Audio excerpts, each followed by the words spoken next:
This month we visited Mary Verdi-Fletcher, the founder of Dancing Wheels, a dance company and school that integrates dancers with and without disabilities.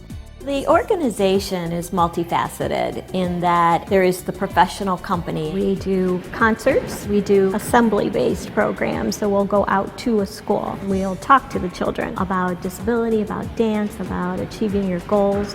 That's such an important message today. We train every day because we want to be the finest of artists that we can be. And then we have a school, and the school is fully integrated with students with and without disabilities. Mary was born with spina bifida, a birth defect in which the backbone and spinal canal do not close, and it limits the person's mobility.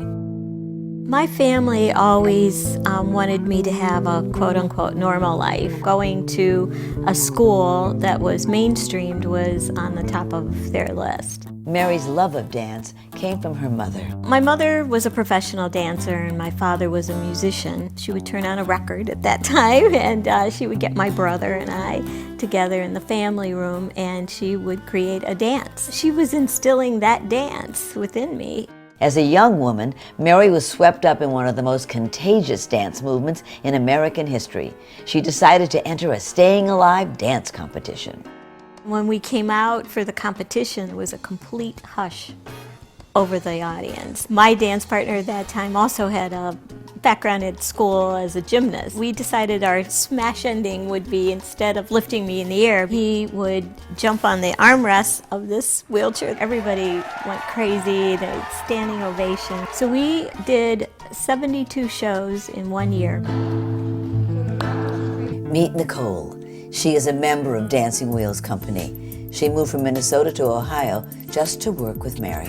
I was 13 years old and a swing set fell over on top of me and broke my back. So now I'm paralyzed from the waist down, so I'm a paraplegic. When I had my accident, I didn't go back to dance right away, but I sat at home, I'm like, you know what? I want to go back to dance. So we went to the dance studio. They pushed me to the corner. I felt like I was a ghost. I was so upset. I told my mom and we went around and found another studio that was willing to help me. My favorite move is with me and Frank. It's called the doo-wop. I love that. Nobody ever seen that before. There are few universities teaching integrative dance, so the stand-up dancers, those without a disability, must train to work with the sit-down dancers. When you're working with a sit-down dancer, there are multiple things to consider because it's almost like dancing with two partners. The wheelchair, there's so much of a range of movement with it. Everybody as a stand-up in this company wants to know what that feels like so that it makes us better partners for the wheelers. First and foremost in my mind is that people have the right to participate, no matter who you are.